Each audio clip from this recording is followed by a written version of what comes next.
we usually do this meeting organizing orthopedics in the winter. Dr. Katt, Dr. Adelson, and I, Dr. Gatt, we all talked about it and thought it would be better to start with you guys much earlier this year.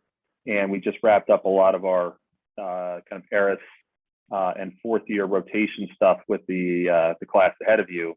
And we apologize for those of you who were either trying to get on a rotation or there was a lot of confusion with the registrar's office. There were some parameters in place that were meant to help the M4s and to make sure you guys had good experience. We want to make sure all of you get an opportunity in orthopedics and to get to know us and to get to know the faculty and the residents throughout the hospital and get you on a good path here so you understand what's ahead if you're interested in orthopedics. And if you're on this call and you're thinking about another specialty, that's great, okay?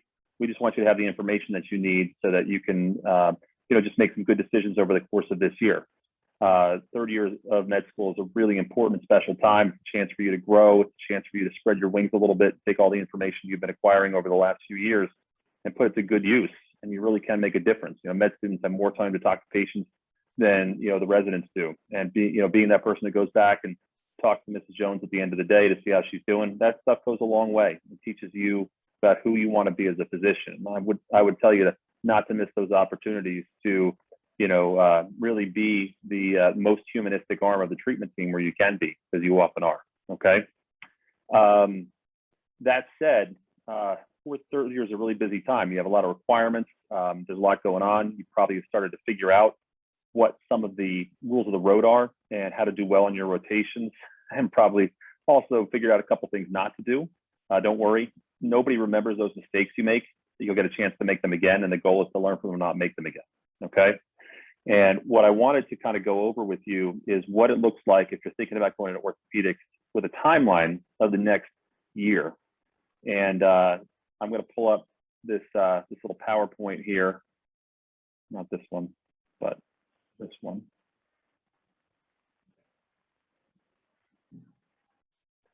Hold on one second, sorry. I had it up, I closed it.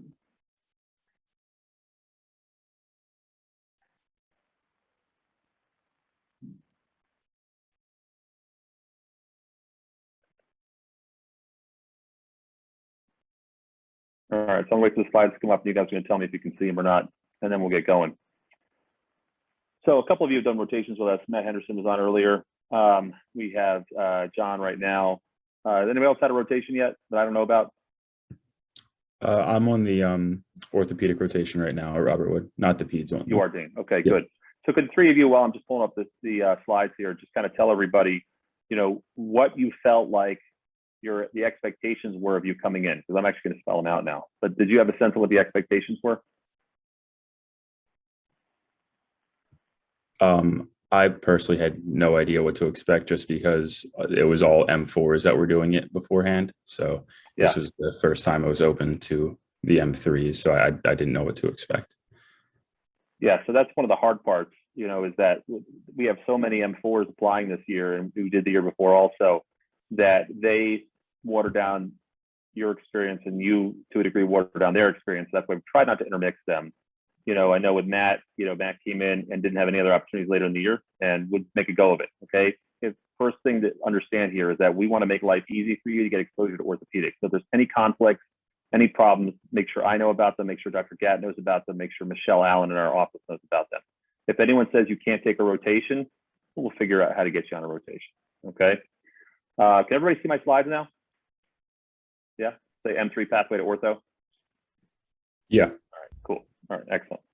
So learning clinical orthopedics is obviously one of the things that you guys are excited about this year. You wouldn't be on this call. And it's obviously a whole new language. The estimate that is that an orthopedic resident learns 10,000 new words in the first, the med student learns 10,000 new words in the first year of medical school, right? Orthopedics, it's not quite that many, okay, but there is a mountain of new concepts and things that you just don't learn anywhere else in medical school. I mean, Robert Wood completely ignores the anatomy of the foot, but obviously the foot's an important thing for us to teach you about, and we probably should spend some time talking about that one night this year. Your opportunities to learn this year are going to come in these things I've listed here. I'm not going to read the entire sheet here, okay, but a couple exciting things to pull out. Clinical rotations are great. You guys should get on the mailing list for our conferences. Department conferences happen every Monday and Thursday. Most Wednesdays, there's a specialty conference too. Those are Peds, and then a rotating basis for hand, joint, spine, etc. There's a quarterly research meeting that's actually happening tomorrow morning. We'll talk more about research towards the end. Dr. Katt may want to talk about it a little bit too. The only conference that you guys can't attend is Morbidity and Mortality Conference, which is the first Thursday of the month, typically. Okay, that's a closed session. Really important to be able to speak freely, peer-to-peer, about these things, and there's no outsiders in those conferences. ORIG has been sponsoring lectures this year. You guys should come to those. Some of them will be things you've seen or heard before. Many of them will be new, and it's a chance to ask questions and get involved. We want your perspectives as older students, so I invite you to make sure that you are on the mailing list if you're not already, and getting those messages. Please let us know, and we will make sure we have 2 amazing M2s who have been really pushing this forward. And it's not just them, it's really the whole group and the spirit of the group. You know, we're really transforming the organization. And I give a lot of credit to Dr. Katt, who's on the call here, who really helped to kind of bring this to the fore as we were kind of emerging from the COVID cocoon. One of the big ideas that we worked on together last year was to come up with this orthopedic boot camp. So at the end of your M3 year, after you do your transition to 4th year week, we're going to pick a couple days in the last week of June before you start your 4th year clinical rotations. And we're going to go over orthopedic skills. We're going to get you guys working on some tissue handling. We're going to go over orthopedic instruments. We're going to go over hopefully surgical approaches. We had a cadaver last year. We were able to go over to the lab at the med school and do that. So keep your eyes and ears open about boot camp. We'll try to get that date out early. So if you're planning on traveling in that, kind of intercession week, you know where it is and what to do. We recorded some of the sessions from last year. If you can't attend in person, there'll still be a lot of valuable stuff to get out of that. Okay. So basically, the big focus of tonight is, what is this timeline going to look like in planning to get, yourself ready for orthopedic residency? And even if you're going to apply to another specialty or dual apply to something, okay, or even if you're not sure, hey, is orthopedics for me, or is one of the big questions many of you guys have, and I'm not, putting anyone on the spot here, is that, is my application competitive for orthopedics? There's a lot of rumors out there about, what you need to have, on your CV to get an orthopedics. It's not as hard as you think, but it's also not as easy as you think. So to try to help you navigate those muddy waters, one of the things we want to do early this year is get you a faculty advisor assigned. We have 9 faculty that have volunteered to be faculty advisors. We kind of evenly distribute you amongst them. Some of the people that are returning from research years already have one, like Matt. And we want to also get you assigned a resident mentor who will be, I think, Brian, we decided it was going to be an PG3, right? But we'll spread it out if needed for more people. And the idea is that you're going to have an opportunity to have someone who you might meet with and have a cup of coffee one night. You might take call with, on the off night, when you're on your family medicine rotation. You don't have to take a lot of calls. If you wanted to get some orthopedic experience, that's someone you can connect with. And just someone, that you can ask questions of as you're starting to think about this year and get some advice. You get to know somebody. We don't want to give you a chief resident because they're going to be gone when you're an M4. The M4s are going to be your leaders when they come in next year. And we think the 3 and the 3 is a really good level because the 3s have enough, PG3s have enough orthopedic experience that they can take call with you and not feel like they are that, they have to spend a lot of time teaching you when they don't feel like they've learned everything that they need to learn yet. Okay. And we'll see how that works for this year. And we'd love your feedback on what you think about that process as we continue here. If you're going to plan to do a research year, and this is something we're not going to talk a lot about tonight, many of you will have questions. This is probably best served in a one-on-one with your faculty advisor and going over the merits of your applications. Research is not necessary to get into orthopedics 100%. It can absolutely help. If you've done research in other fields, it can help you too. But if you're planning on trying to take a year off to do research between your M3 and 4 years, a lot of the good research positions fill up early in the calendar year before. And we'd like to get you guys applying for those early, so some of the best opportunities haven't passed you by. Matt's out at Rush this year doing research. Matt, what month did you apply for your spot? I think I applied probably around now. I actually just posted on OrthoGate my position for next year. Did you really? Yep. Yeah. So anybody who's thinking about that, we really should have a discussion early. And you should reach out to me, offline, so we can kind of talk about what your thoughts are. We should have you talk with Dr. Gatt, our chairperson. Everybody know Dr. Gatt? Good. We'll get Dr. Katt involved and the other mentors with that discussion, so that those of you who think that, maybe I ought to think about taking a research year off applying for this position, Now we want to get ahead of the curve and get all your application materials in. When spring rolls around, and we'll have another meeting to talk about how to go about doing this, but you're going to apply for away electives, okay? An away elective is an M4 rotation. Most people in orthopedics do 2 or 3, occasionally 4 away rotations, but that's sometimes logistically hard with the constraints Robert Wood places on your academic calendar. 3 is usually advised, but 2 is also reasonable if your application is particularly strong. We'll talk about that a little bit more. But applying for those away electives, there's a common application for most electives. Some of them require a letter of recommendation or an essay.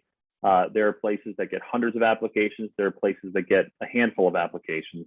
And balancing those and making sure if there are, 10 or 11 or 12 of you applying, I see 10 faces on this call. I know there are more. If there are a lot of people applying, sometimes it makes sense to try to spread yourselves out a little bit. And we've usually had one student kind of volunteer to put together a spreadsheet of where everybody's going. So you won't take any volunteers now, but we'll try to organize that as we go into the winter. Just kind of think about it. Medical school helps you register for ERIS and the match. I think you signed the documents during the transition week in June. That's kind of a no-brainer. If you want to go into orthopedics, you have to sign up for the match. There are no spots outside of the match. And any spots that go unmatched are matched in the scramble, which is a secondary process. If the computer doesn't match the name of the program, those programs get listed on a national clearinghouse, and everybody at every medical school in the country gets those names, and they start rapidly calling the week before match to try to get those spots. So an ortho spot never goes unmatched. That hasn't happened in probably my academic lifetime. So you got to be in the match, but all of you are not surprised to hear that. From July to October of 2022, we're going to do our boot camp right before that starts to help you launch you guys off, have some good skills in place. So if you're doing ortho now, or you're doing ortho, in May, all of you will get a kind of a intense skills-based approach, some really useful didactic information too, so that when you launch into your sub-internships in the fall, you're ready to go. The order in which you do these does not matter, okay? You're not all going to be able to do a Robert Wood rotation before you go do an away. Sometimes it just doesn't work out that way. Some of you would have to take step 2 at a certain time. If you're dual applying for other things, you may have complications. Other outside institutions may not have availability when you think you have availability, and you will take other clinical rotations in the summer. You're not going to take orthopedics for 4 months in a row. Chances are it'll get broken up a little bit in some way. Step 2 sometimes is that break. Your ERIS applications are due around September 15th. That was the date this year. This is new in the last couple of years. Sorry for the spelling error there. There's a national date for releasing interviews on November 15th. So some programs have already decided who they're interviewing and haven't notified them yet. Some programs are still reading applications. We're just starting that right now. We actually had a secondary list of questions this year that the Robert Wood students would not get, but everyone else will get for why they want to interview here. And that helps to kind of cull the population of applicants to make sure that people are serious about applying. So you'll get interviews in November, mostly in November of 2022. Accept those interviews. There will be conflicts. There'll be places you'll want to go to, but you can't because you want to go to the other place more. And their 2 interview days are on the same day, and you have to weigh that. We'll talk about that when we get there. You'll interview in December and January 22 and 23. After you interview with the programs, all the programs that you've interviewed at, you are on their rank list, and they will be on your rank list. You can't rank programs that you haven't interviewed at, obviously. And you submit a list in your preference order of where you want to go for residency. And that's obviously sounds really daunting right now, so you don't know what you want. You don't even know what residencies might look like or should be like, but we want to help you understand that idea and form that picture for you better and better as time goes by. And the interviews are probably the most important part of that, and your away rotations. And then match day will be around March 15, 2023, and hopefully every single one of you matches where you want to be in whatever program you want. Okay, so that's kind of the timeline of what's going to happen. Any questions about that? All right, good. Yeah, Dr. McPartland, just a quick question. This may be better served offline, but for the military match process, I understand that timeline has shifted up a little bit, and I understand a couple of people have matched through the military side in ortho recently. So I just wanted to get that information if possible. Yeah. So John, I'd be happy to talk about that. What branch of the service are you in? Army. Army. Excellent. Thank you. So yes, the military match is a little bit before. Your commanding officers or whoever's providing vetting information right now will guide you as to what their expectations are of you. Most branches of service do require that you do at least one away rotation at a military facility. So in Army, it's Walter Reed for the most part. Army actually has the most spots of all the branches of service. And we've had people go to Walter Reed before in ortho. The fact is that you have to do those away rotations. You may be able to do a civilian one. They will sometimes allow you, because they have more applicants that are in the service than they can take it, within the Army. They require you to apply for a waiver, and you go through the military match. If you don't match in the military program, you have also submitted your civilian program. If you match the military program, you withdraw your application and you're matched. Okay. If you don't match, or you get the waiver basically from the military to go into civilian program, then you are in the regular match. You do all the regular interviews, but you will basically interview knowing that you're in the military match. And sometime during that interview period, you will probably find out that you match. So for instance, a couple of years ago, we had a guy in the Navy who matched the day before he came for his Robert Wood interview, and just came as a courtesy. And he was excited. He wanted to go to Coronado, and that's where he went. And he was a great applicant, but he matched and then withdrew and canceled his interviews, and those slots go to somebody else. Okay. So the point is that as soon as you're out, you're out. If you decide to cancel an interview, let them know as soon as possible, because they will fill that slot with somebody else, and you would want someone else to do the same thing for you. Okay. So it weighs in your favor, John. You'll know what's going on ahead of the game. You will have more limited options in terms of your ways. Your ways are great, though. I know Walter Reed has been phenomenal for our folks who've gone there. I forget where the other ones are. You probably know better than I do. But to answer that question, you'll know, and it won't affect your process or anyone else's process in a negative way. Sure. Okay. Thank you. Sure. So during this third year, obviously we're sitting here, almost the end of October. A couple of you have done orthopedics, but many of you later on. Does any of you not have an orthopedic rotation scheduled this year?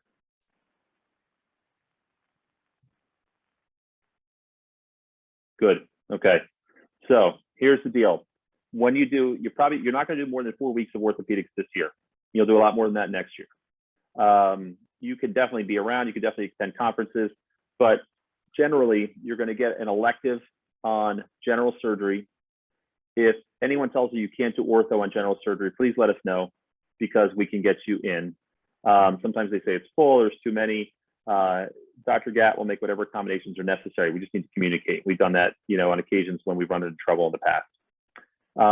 The elective in general orthopedics, covers trauma, adult reconstruction, sports, spine, and gives you a good general exposure. Pediatric orthopedics is very subspecialized. We have an elective on there. We changed it to 2 weeks. I know Matt and a couple other of you have signed up for longer rotations.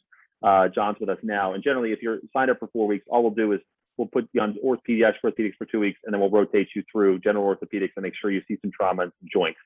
If you just see pediatric orthopedics, you're gonna get a little bit of skewed sense of what orthopedics looks like, what call is like. You won't see smashed up trauma, and you won't see interesting joints and arthroscopy if you just do peds. We love having you on peds. We have a lot of faculty that are interested in doing education, and that's why a lot of people have gravitated towards it over the years. But the reality is that as a third-year student, we shouldn't be subspecializing you too much, because it may give you a skewed idea of where you're headed in the future. So if you're signed up for a 4-week elective right now, don't try to change it. But when you come on service with us on Peds Ortho, which is my team, we'll just guide you to some adult rooms. We'll just say, you're gonna go to trauma today, you're gonna go to joints today. We'll make sure you have plenty of lead time so you can prepare. Okay. But the idea on these rotations is that you show up and you're trying to learn some clinical orthopedics. So I think it's important to talk about the objectives. And I'm not going to sit here and read this all to you. I'll send it out to you guys. But we basically have to have an idea of what we want you to learn. Okay. This year, we want you to start to learn the language of musculoskeletal medicine. We want you to start to understand common patterns of injury, including the mechanics of injury. We want you to understand basic science of tissue healing. We want you to be good at taking a good history and performing a good physical exam, and those skills can start now. A big part of our boot camp last year was going over a physical exam, because people missed so much time as M3s. And, as the skills for examining the skeleton are different than for examining the heart or the abdomen. Okay. And so we want to try to hone those skills, work on imaging. We want to see your skills at reducing fractures, trying to let you do a little bit of stuff. You may have opportunities to do that on call. We want you to understand what an orthopedic surgeon does and, what their role is in the healthcare team and in the community at large. And we also want you to, learn how to be an effective communicator. We're looking for people in orthopedics that, are the consummate professionals, who know how to interact with others and, maintain poise and be effective communicators. And honestly, that's a lot of what we're evaluating you on. As a third year, we don't care if you don't know the answer to the question. As a fourth year, a little bit more. We want you to show up and know your anatomy. We want you to be a good citizen. We want you to be helpful. We don't want you to be overly helpful where you're asking, too many questions and slowing things down and getting in the way. No, and don't take that as an offense. I think you understand that. Okay. We want you to learn. But sometimes if things are going crazy, that's not the time to ask the question. You save it for a little bit later. I tend to be very understanding of that kind of stuff, and everybody else is too. We're all excited to teach you guys clinical orthopedics. Okay. We love having you around. We love your enthusiasm. But if it's something that needs a longer discussion, sometimes, in the flow of the day, you just kind of read the room and know to kind of hold that off for later. But that said, we want to teach you these skills during your rotations. And how are we going to do that? Well, we're going to have you do these 30-year rotations. We have over 40 orthopedic faculty in different groups. Brian, is your group still Brielle Orthopedics?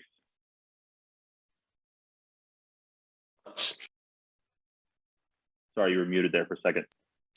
Oh, can you hear me now? Yeah. So it's going to be Orthopedic Institute Brielle Orthopedics as of the first of the year. Great. Okay. Excellent. So Dr. Katt's office is a little further down the shore, but he's had a lot of students come through his office.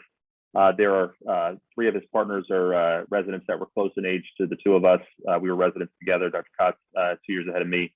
And, they are open to having students, and every one of the faculty on staff here at Robert Wood is open to having students come and join them in the office in the OR. But the residents are really your gateway. So, you're going to be directed by the chief residents as to where to go on a given day.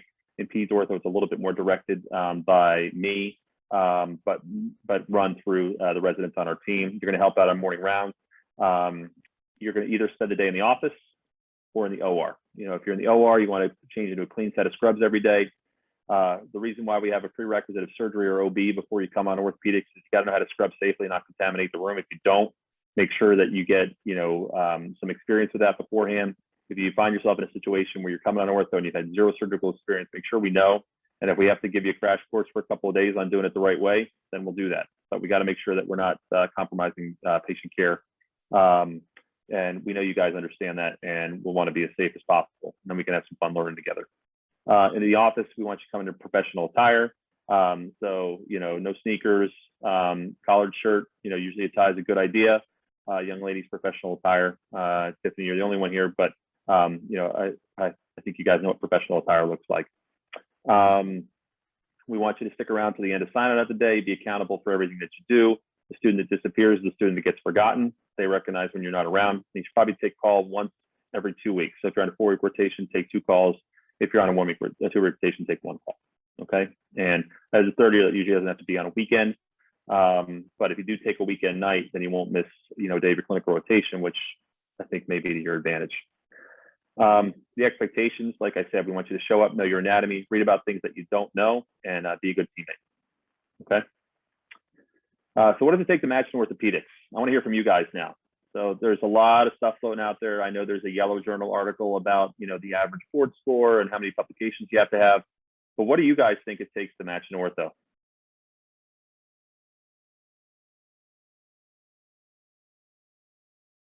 I'm just going to go around the room.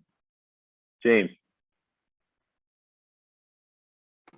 I was talking to a 4th year who's applying now, and it sounds like he's applying to like 90 or so programs for interviews. So takes that, and then once you get your interviews, maybe 15 plus once you get there to hopefully match into a program. So there's some data on this in JBJS. Average number of programs applied to, I think, is 68. But the range is, 40s to hundreds. Does anybody know how many programs there are in the country? DO programs are included now. I think it's up to close to 160. Does that sound right, Brian? I'm not sure, but I think maybe even with the DO, maybe 190, something like that. I think there's almost, I think we're close to 900 spots per year. Yeah. If I'm not mistaken. The DO, it went from 780 to 900. Yeah. So the statistics on matching as of 2014, when the program number was more in the 160 range, was about 74% match rate. Okay. Robert Wood has done very well. Brian's done a study with some of our other med students. Dane, I think you're part of that team, right? Am I wrong about that? No. I think that may have been the project that they did right before I started working with Dr. Katt. So, Brian, we saw our match rate over the last 20 years here was what, 87%? I don't think we actually totaled it up, but it's high. I feel like in the results, yeah, it generally has been very high. I think those were just the respondents, which could have been skewed, but right. it was high. Yeah. So it is a competitive specialty. It's not the most competitive specialty. That's dermatology and radiation oncology, but there are definitely fewer spots and definitely less call in those fields. But to match in orthopedics, it's really the whole package. Okay. Yes, your academic record is important, and we'll go over that a little bit. And that's probably what your faculty mentor should go over with you the most. But we want to see that you're demonstrating aptitude in orthopedics. Okay. And, aptitude includes having, the ability to learn skills, both clinical acumen, understanding, making determinations. You guys have all heard of the RHIME model of, patient management and showing competency. We want to turn you from reporters into interpreters by the time you're M4s. Not on everything, but on a lot of things. Okay. As a 3, you're taught to be a reporter, but we really want you to start thinking about the next level stuff. We want to see that you, can show the ability to develop surgical skills. Not everybody's a natural surgeon right away. I certainly wasn't. You operate with your hands, but you also operate with your brain. So the first and foremost thing is to be safe and to know your anatomy and to know what you're doing. The other things tend to come with time. If someone's really struggling with this, we'd like to try to, find those people and help them. This career isn't for everybody. Okay. And if one of you, or is going through this and we realize, hey, this may not be the best thing for you, we want to tell you that. Okay. That's not to discourage any one of you. Okay. Because learning to do surgery is something most of you can do. It's really a lot of the clinical judgment and the professionalism that we really want to see out of you. We want to make sure that you're good communicators, you're good team players, that you have the work ethic and the commitment. Okay. And that, you really do match up with this specialty. We need a broad range of people going into this. We need more women. We need more underrepresented minorities going into orthopedics. That's certainly not what I see looking at the grid here, and that's okay. All right, that doesn't reflect poorly on this group or the group at large. But we want people who can work together. And a good orthopedic resident is a lot of things. Okay, and you probably could each go through and list them. But the fact is that one of the things we're really evaluating you on is your ability to show up and just do a good job and be a good citizen. Okay, so just keep that in mind, and that goes for any of your rotations. I'm sure you're figuring that out. A lot of your evaluations come from the impression the residents form of you. Okay, and that's true of your third-year rotations too. And that kind of gets me to what probably the most important thing in your application is. It's actually not your board score. Okay, it's probably your third-year grades. Your third-year grades and your SAT scores have actually been shown to correlate most highly with what is deemed a successful resident. Don't ask me why. That's an old study back when people recorded that data at the University of North Carolina. But the fact is that, we need to find people who can do the job, people who can pass their boards. So that's why exam scores are important. We often are very interested in the things that you do beyond school. Okay. Obviously medical school is very intense and you got to dedicate a lot of time to it, and your academic record will reflect that. But as well-rounded people, we all have other things that we're interested in. And a lot of times that's the stuff I find myself talking about in interviews. What community academic service have you done? What kind of travel, have you done? What interests have you had outside? If you had a career before you came here, what was it? And why did you like it? Why did you switch? That's the stuff that's really interesting. And then of course there's research, okay? And we'll talk about that quickly because that's a discussion we should kind of get into more broadly with your advisors. And I'll let Brian, I'll let you chime in a little bit. But research is something that is important for residency. As an orthopedic resident, you will be required to complete at least one project, and you should be doing several more than that, okay? Being able to formulate good scientific questions, being able to test a hypothesis, being able to interpret data, being able to read other studies and say this was a well-designed study, this is a poorly designed study.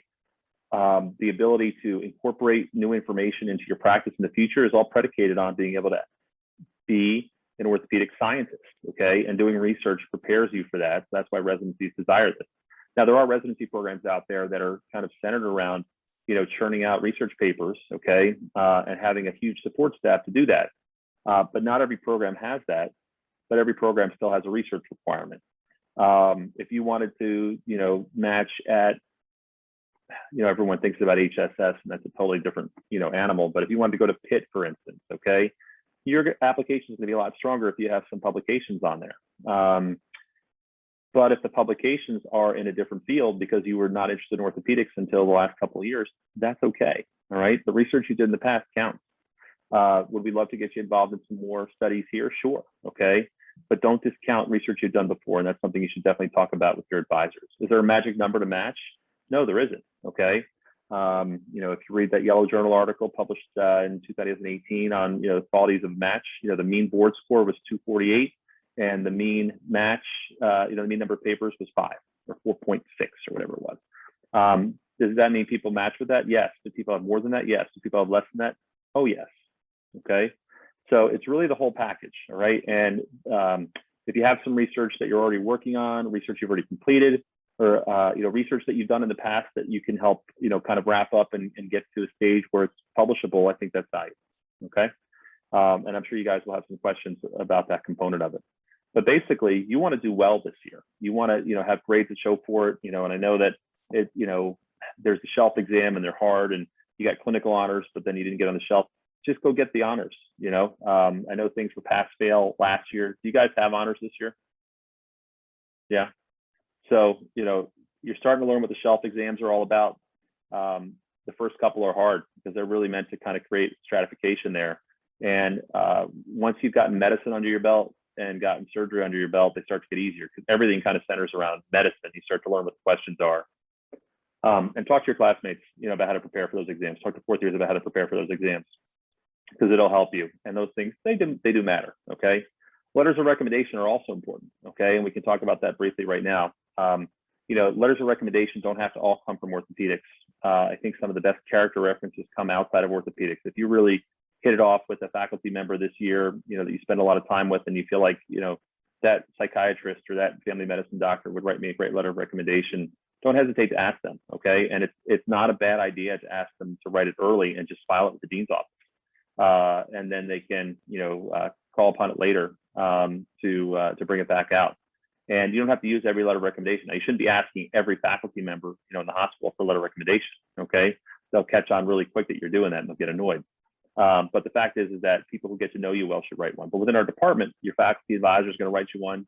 The chairman of the department will write you one. And often you find one other person, whether it's in a waiver rotation or here, that you work with for several days or a week or more, who can write you a good letter of recommendation, okay? And those are part of your application too. And you really want someone who can say good things about you and know something about you, not someone who you spent a day with and ask them for a letter of recommendation. Okay. So that said, I put this question of research up here because that always comes up, but I'm going to kind of stop talking. Brian, do you want to add anything about what goes into this? I know it's been a while. You applied for orthopedic residency, but in your mind, what goes into a good package? No, I mean, there's a lot to digest and break down here, and I'll just start by saying how lucky you guys are to have Dr. McPartland. I mean, I don't know of anybody else that's more committed to you guys getting a spot in orthopedic residency than Dr. McPartland. I mean, he lives this every day, and it's really exciting to see, and the amount of time that he's put into this over the last decade even plus. and he's really taken this on almost single-handedly. So a lot of programs don't have this. He's a huge advocate for the medical students.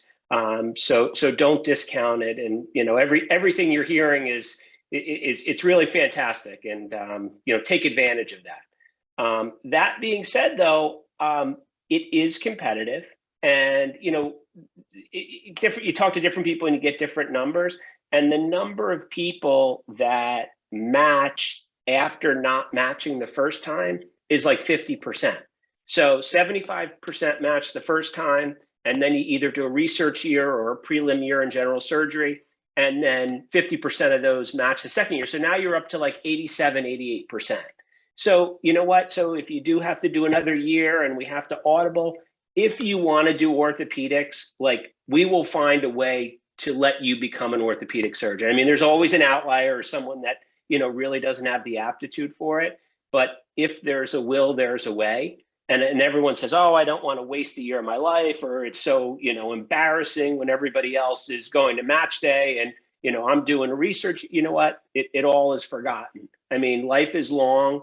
And, you know, like me personally, I mean, I absolutely love what I do. I mean, I don't feel like I work. I mean, and I work harder now probably than I did in medical school or college or residency or I mean, maybe not residency because of the overnights, but like I work really, really hard, especially the last few years as I got into more academics.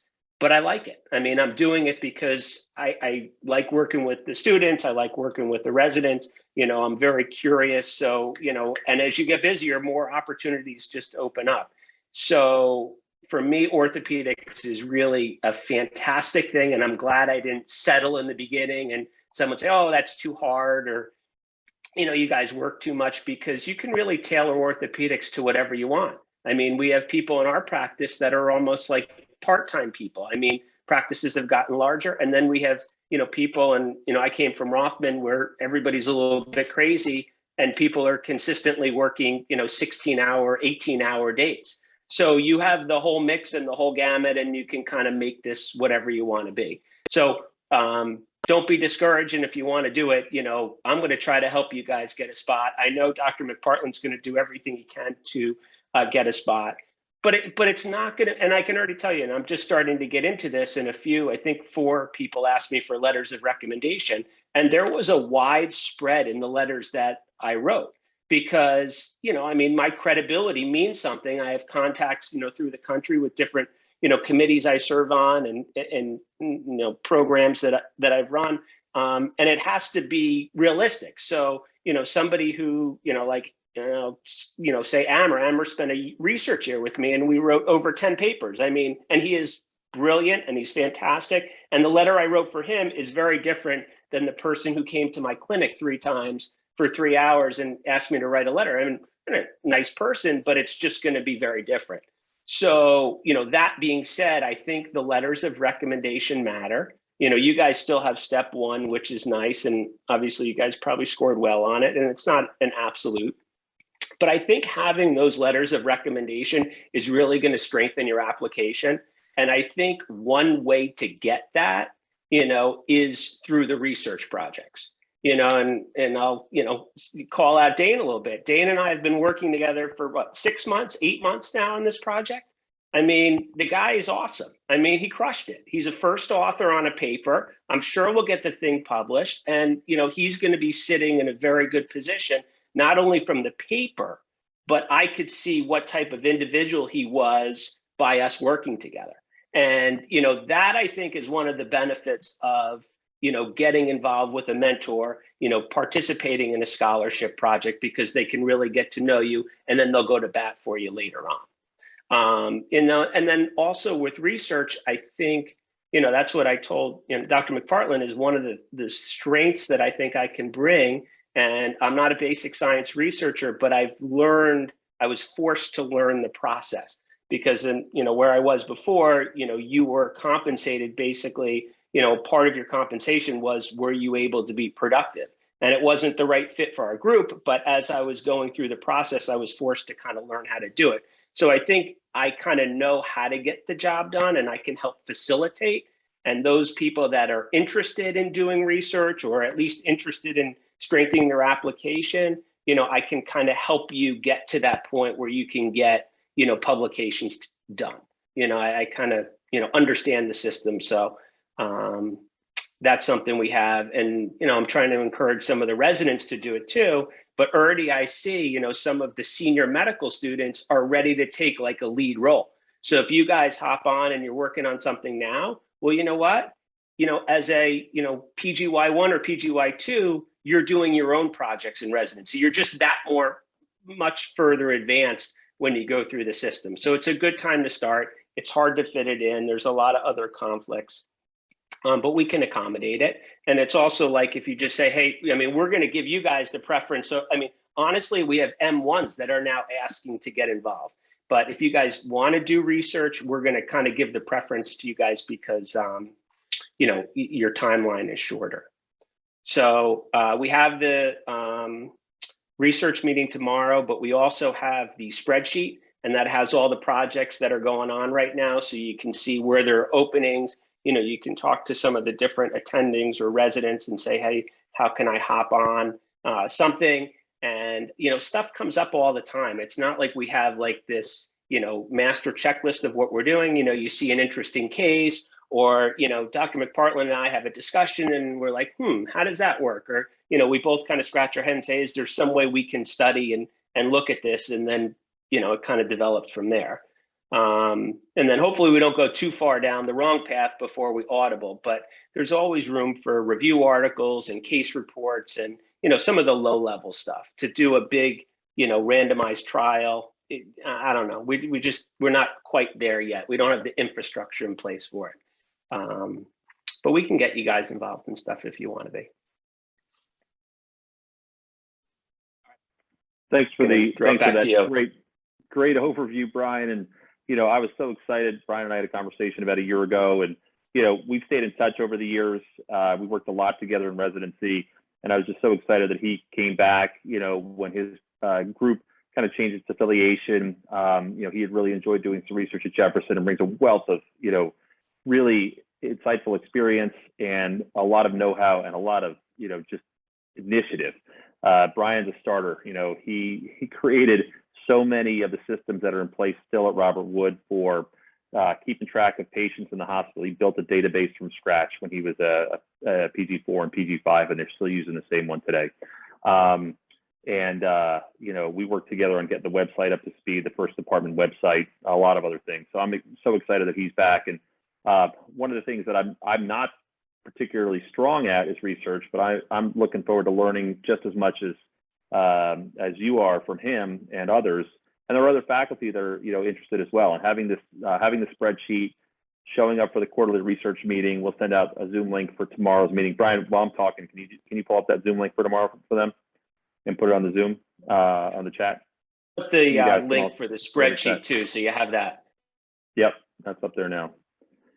So just listening to what projects are going on, and then seeing what you're interested in, reaching out to the PI or the resident on the team, and seeing if you can jump on can really be helpful.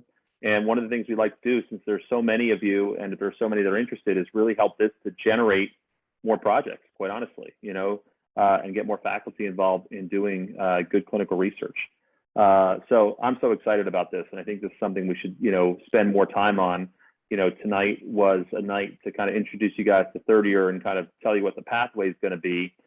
Research is a bigger discussion, but I think it could start, you know, for you as early as tomorrow morning, listening into the research meeting and seeing where we go from there.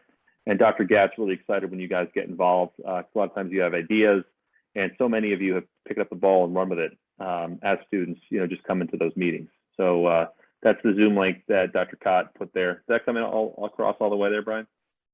Yeah, I think that's the, so in the Zoom, the first one is the spreadsheet, the code, and then the bottom one is the password. Got it. Is that right? And that's for fracture conference, grand rounds, and obviously the research meeting, which takes the place of grand rounds. So that gets you into everything. Right. You know, I will say also, what's that? Yeah, all the conferences you can access with those codes, they don't change.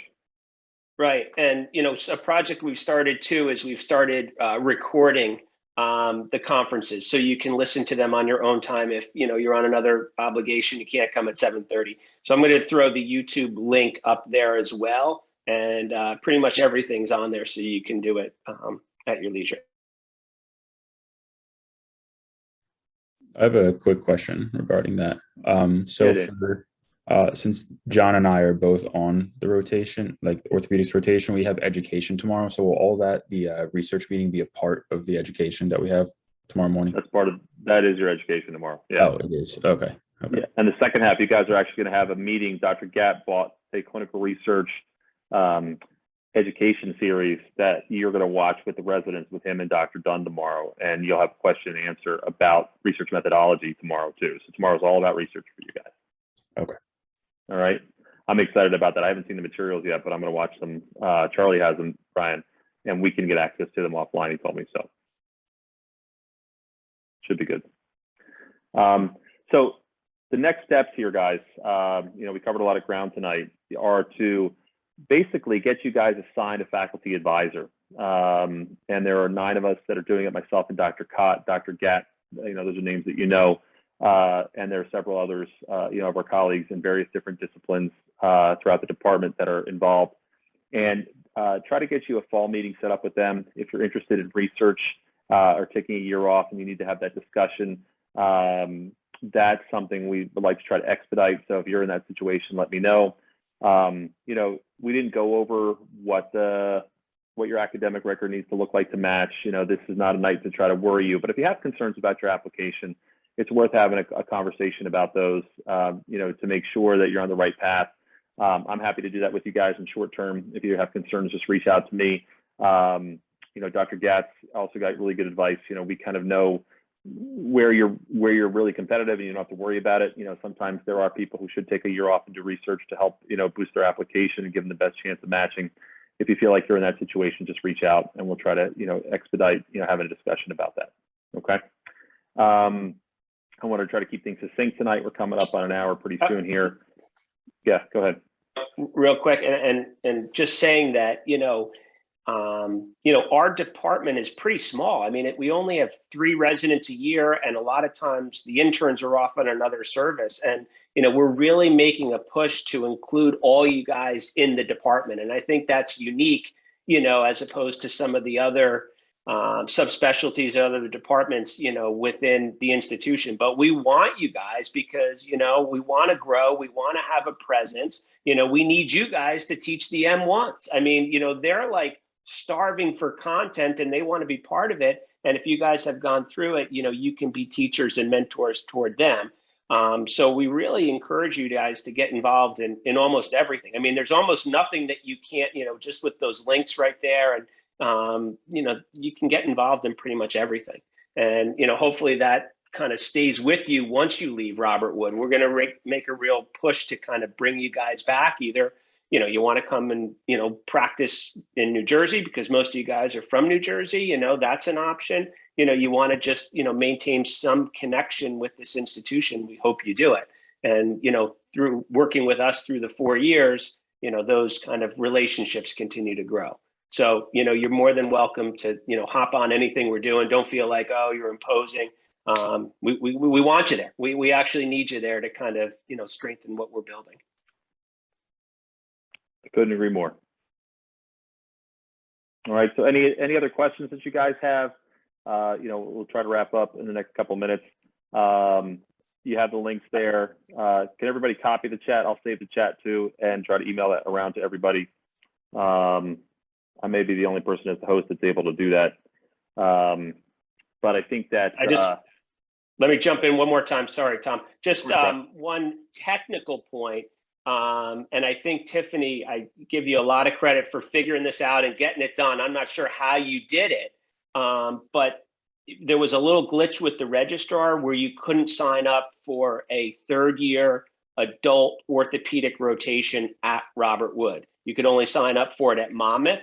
That's now been fixed. So anybody that is signed up for Monmouth that didn't necessarily want to go to Monmouth but wants to be at Robert Wood, just contact the registrar and that can get changed. If that's old news, I apologize, but I just want to make sure people are where they want to be.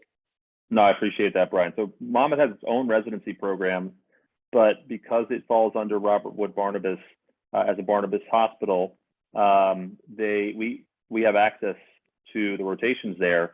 And many students have been on general surgery at Monmouth and sought out an ortho rotation there just to get some exposure. And that's created a link between our two programs, which has been really nice. And over the last 2 years of the pandemic, it's actually allowed our medical students to have experience and exposure at two residency programs, which is a fairly unique situation. It kind of flounced the rules a little bit that we couldn't do away rotations this year. People who went to Monmouth actually had 3 aways. Monmouth has 2 residents a year. It's a pretty small program, but I think that we have 3 residents in maybe 2 of the residents in the first 2 classes, are from Robert Wood. We've had many that have gone there over the years. So it's definitely an advantage to get some exposure there also. And you get to see some great orthopedics being done in more of a,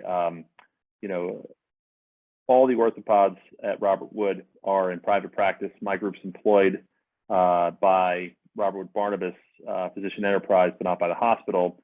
So both groups, you're seeing, private orthopedics getting done in an academic way. People kind of call it a private model. But you really get the best of both worlds. You get access to a huge number of patients, but you get, surgeons who are really phenomenal that are heavily focused on a clinical practice, and the residents get a great experience from it, and so do you guys. So we want to have fun showing you this stuff this year and getting you, kind of marinated, if you will, in clinical orthopedics. Okay. So Dr. Gatt had emailed while we were on this call. So this is the research update that I guess each of the residents or many of the residents will be presenting tomorrow. So you get an early look and you can see what they're going to be talking about, just so you're up to date and aware of what's happening. See if there's something interesting and can you see that there? If you have the chat open, does everybody have chat open? Yeah, chat, it's a Microsoft Word document. So if you click on it in the chat, you can actually download that to your desktop and look at it.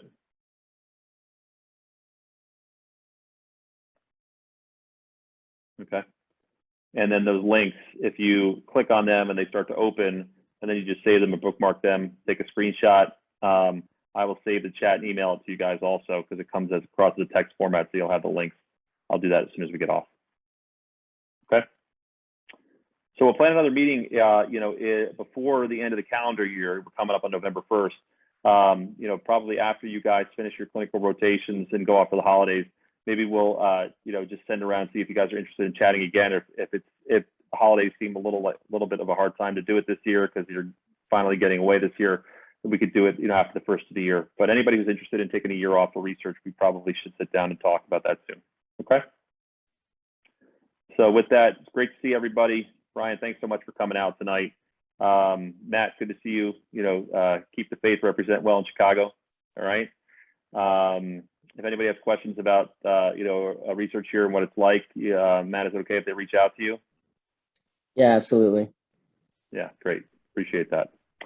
And, we want to try to, get you guys access to whatever resources we can to help you along this journey here as we look towards a match in 2023. Okay. All right. Thanks, everybody. Have a great night, guys. Thank you. Thank you. Thank you. Thanks very much. Got it.